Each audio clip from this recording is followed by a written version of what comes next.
don't forget, after party at Hannity's house.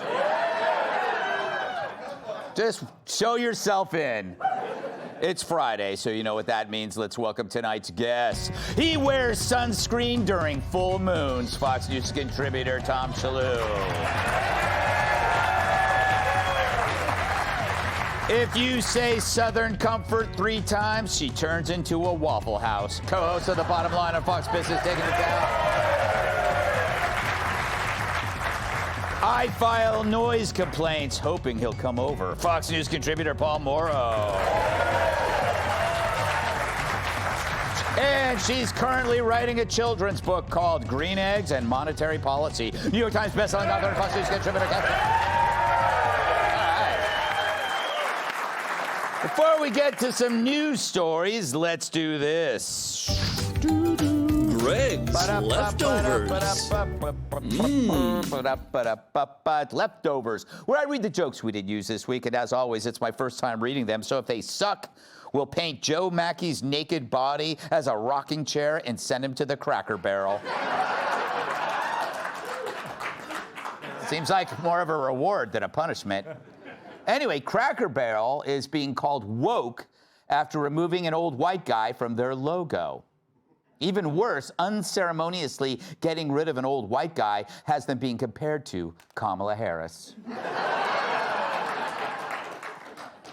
Documentary filmmakers said that if actor Christopher Reeve were alive today, he would have opposed Trump and voted for Harris. Huh. Two can play at this game. If he were alive today, Joe Biden would also have definitely voted for Trump.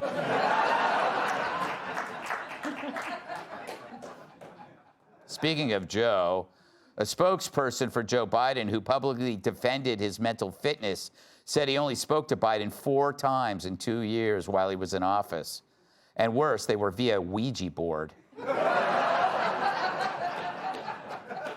The FBI raided the home of former National Security Advisor John Bolton, investigating the handling of classified information. Bolton wasn't detained, but agents did find a treasure trove of stolen files buried in his mustache.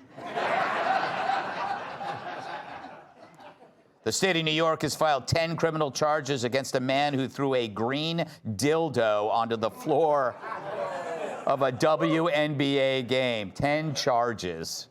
For punishment, he has to watch a WNBA game.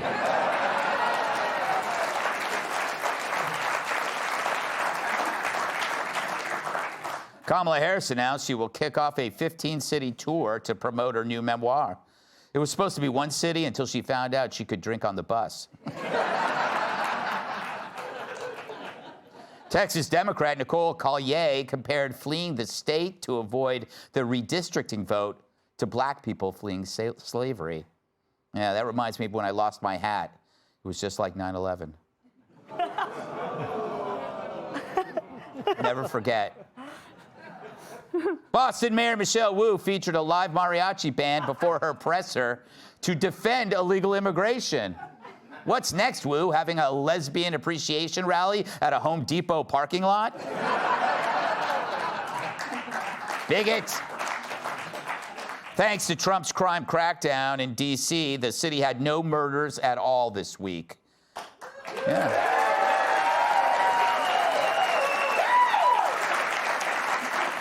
To prevent this drop from continuing, Democrats are bringing in the big guns.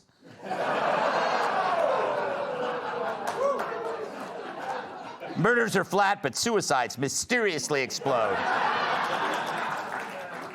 Pope Leo announced he's asking for the faithful to refrain from eating on Friday.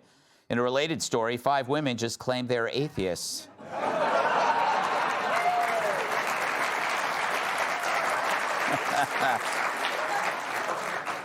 An online video of former Saved by the Bell star Tiffany Amber Thiessen eating carrot cake while apparently naked has gone viral.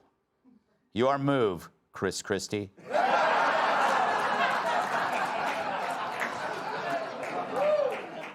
Maury Povich, remember him? He called out his wife, Connie Chung, for a romance she had with a member of the Eagles. Worse, it wasn't the band, it was the predatory bird.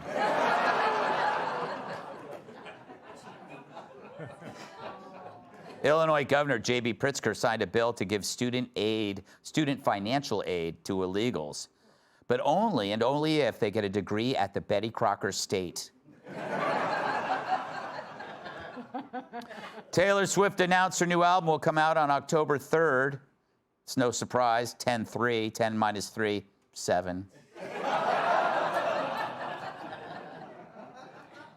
The FDA is warning consumers not to eat frozen shrimp from Walmart because it may contain radioactive material. Also, because it's frozen shrimp from Walmart.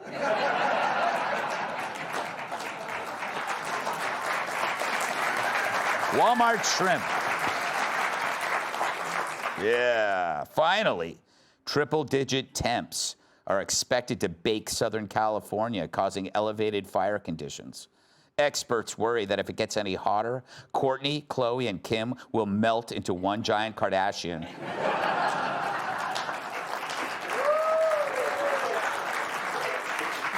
All right, let's do a little monologue.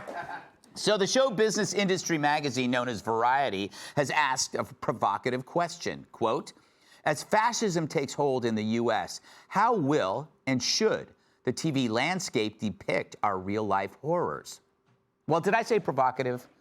I meant stupid. That's the dumbest question I've heard since Jesse Waters asked me, what's it like to have friends? The writer, Michael Schneider, argues that films and TV shows need to chronicle the current state of the world so the public will understand this quick plunge into fascism that we're all witnessing. Yeah, we're all witnessing. Talk about beginning with a false presumption that apparently Variety assumes is real. But it's as real as Dylan Mulvaney's camel toe. Wow.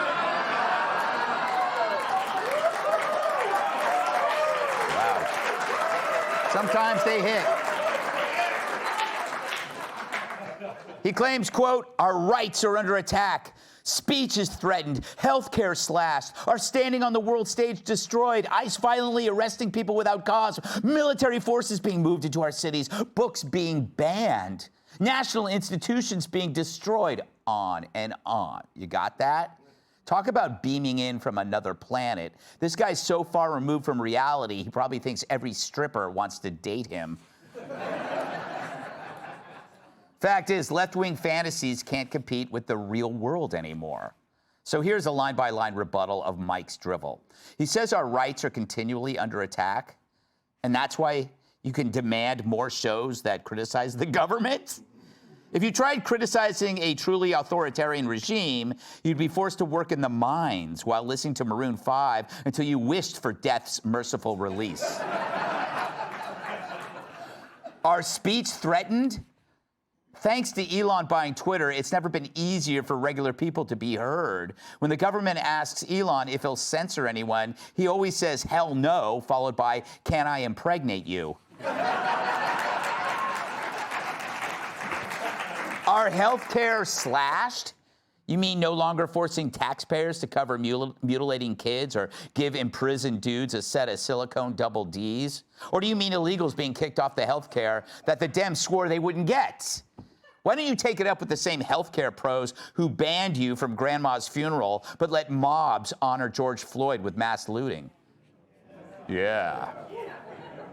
Our standing on the world stage destroyed?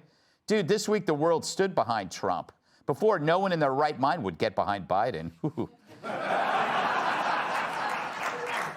or even downwind from him. A secret police and ICE is violently arresting people without just cause. Well, case after case, the illegals they call heroes have histories of violence, dealing deadly drugs, and the ultimate crime, calling soccer watchable. Military forces are being moved into our cities because they don't support the president.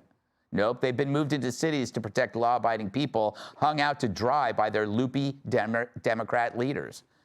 D.C. just had its first murder-free week, unless you count the stuffed chipmunk on Maxine Waters' head.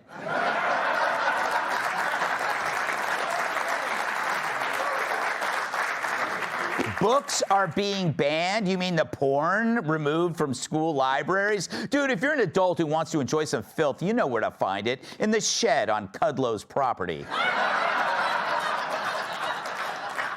Important national institutions are being destroyed. Like what, the Kennedy Center? It isn't being destroyed unless you're worried that Gene Simmons might drop a destroyer in the restroom. Anyway, I did all that in 3 minutes, but it teaches you a lesson that no matter how much better things get, this mental anorexia will never leave. You will always have these delusional dopes starving themselves of reality to binge on the dystopias they create themselves, then they puke all over us. They think The Handmaid's Tale is reality when it's really closer to Happy Days. So don't let Colbert and Kimmel fool you. The left's still great at doing comedy. It's now of the unintentional variety.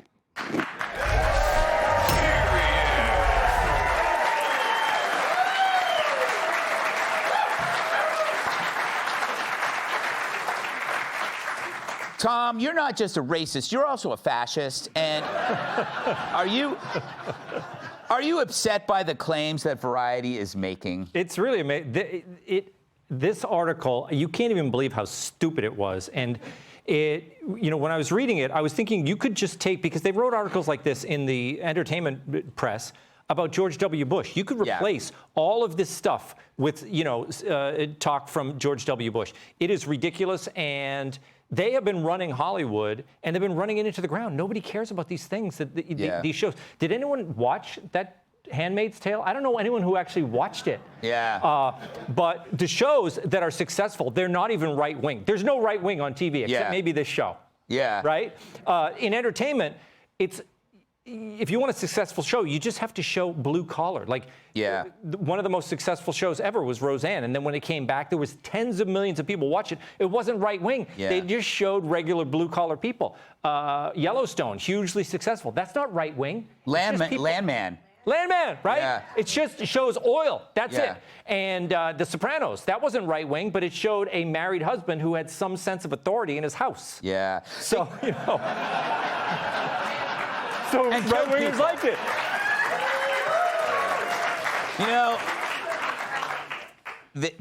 More people would have watched The Handmaid's Tale if it was The Handmaid's Ass. People don't say tail anymore.